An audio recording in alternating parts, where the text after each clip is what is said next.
The Fibonacci poem is a newer poetic form that bases itself off of the mathematical Fibonacci sequence. In mathematics, the Fibonacci sequence is a series of numbers where a number is found by adding up the two previous numbers before it. Starting with 0 and 1, the sequence goes 0, 1, 1, 2, 3, 5, 8, 13, and so on. In poetry, the sequence translates to syllable count.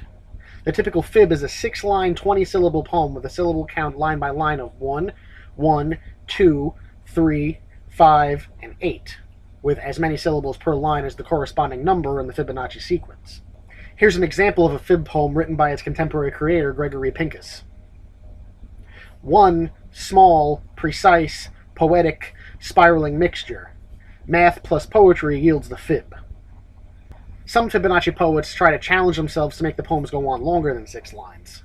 The Fibonacci poem, like the mathematical concept it's based on, is named for Leonardo Pisano, the Italian mathematician who is also known as Fibonacci.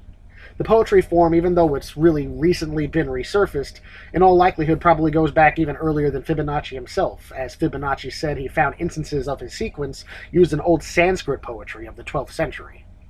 Gregory Pincus, who is the contemporary founder of it, first used the term on his blog, which spawned hundreds, if not thousands, of fibs being written across the internet.